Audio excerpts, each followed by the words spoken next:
2025 November 23-ന് ഇന്ത്യയുടെ ആകാശത്ത് വിമാനങ്ങൾ പെട്ടെന്ന് വഴിമാറി പറക്കാൻ തുടങ്ങി. എന്തായിരുന്നു കാരണം?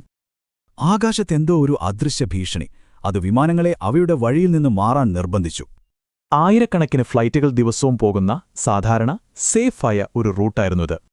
പക്ഷെ പെട്ടെന്നൊരു ദിവസം ഒരു മുന്നറിയിപ്പുമില്ലാതെ ആകാശമടച്ചു. യാത്രകളെല്ലാം താറുമാറായി. അപ്പോൾ ഇതിൻ്റെയൊക്കെ കാരണം ഇന്ത്യയിലായിരുന്നില്ല, ആയിരക്കണക്കിന് കിലോമീറ്റർ ദൂരെ എത്യോപ്യയിലായിരുന്നു. കാരണക്കാരൻ ഹൈലി ഗുബ്ബി എന്ന അഗ്നിപർവ്വതമായിരുന്നു. വർഷങ്ങളായി ഉറങ്ങിക്കിടക്കുകയാണെന്നാണ് എല്ലാവരും കരുതിയത്. മാസങ്ങൾക്ക് മുൻപ് ഭൂമിക്കടിയിൽ നടന്ന ചില മാഗ്മയുടെ ചലനങ്ങളാണ് ഇതിനെ പെട്ടെന്നുണർത്തിയത്. അതൊരു ഭയങ്കര സ്ഫോടനമായിരുന്നു. അഗ്നിപർവ്വതത്തിന്റെ മുകളിലെ പാറകളൊക്കെ തകർത്തെറിഞ്ഞു. അതിൽ നിന്നുള്ള ചാരം 45,000 അടി മുകളിലേക്ക് കുതിച്ചു, നേരെ ജെറ്റ് സ്ട്രീമിലേക്ക്. ഈ ചാരം വിമാനങ്ങൾക്ക് ഭയങ്കര അപകടമാണ്.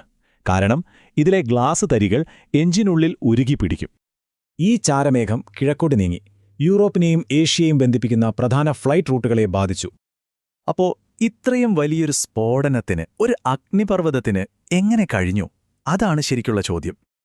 ഇതൊരു അഗ്നിപർവ്വതത്തിന്റെ മാത്രം കാര്യമല്ല, ഒരു ഭൂഖണ്ഡം തന്നെ രണ്ടായി പിളരുന്നതിന്റെ സൂചനയാണിത്. ഇത് നടക്കുന്നത് ഈസ്റ്റ് ആഫ്രിക്കൻ റിഫ്റ്റിലാണ്. ഭൂമിയിലുള്ള ഭീമാകാരമായ ഒരു വിള്ളലാണിത്. ഇതിന്റെ കേന്ദ്രം അഫാർ ട്രിപ്പിൾ ജംഗ്ഷനാണ്. ഇവിടെ 3 ടെക്ടോണിക് പ്ലേറ്റുകൾ അകന്നുമാറുന്നു. അതായത് ഭൂമിക്കടിയിലെ ചൂട് ഒരു ബ്ലോടോർച്ച് പോലെ മുകളിലുള്ള പാറകളെ ഉരുക്കി മാഗ്മയാക്കുന്നു. അതുകൊണ്ടുതന്നെ ഈ പ്രദേശം ഒരുപാട് അത്ഭുതങ്ങൾ നിറഞ്ഞതാണ്. തിളയ്ക്കുന്ന ലാവാ തടാകങ്ങൾ വരെ ഇവിടെയുണ്ട്. പക്ഷെ ഒരു കാര്യം മനസ്സിലാക്കണം, ഈ ശക്തികൾ വെറുതെ അഗ്നിപർവ്വതങ്ങളെ ഉണ്ടാക്കുകയല്ല ചെയ്യുന്നത്. അവ നമ്മുടെ ഭൂമിയുടെ ഭൂപടം തന്നെ മാറ്റിവരയ്ക്കുകയാണ്. അതും നമ്മൾ കാണുകയെ.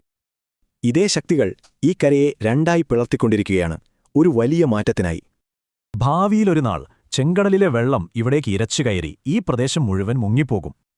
ഈ കാണുന്ന മരുഭൂമി അപ്പാടെ വെള്ളത്തിനടിയിലാകും. അവിടെ ഒരു പുതിയ സമുദ്രം തന്നെ രൂപപ്പെടും. അപ്പോ ഇന്നത്തെ ഈ അഗ്നിപർവ്വതങ്ങളോ?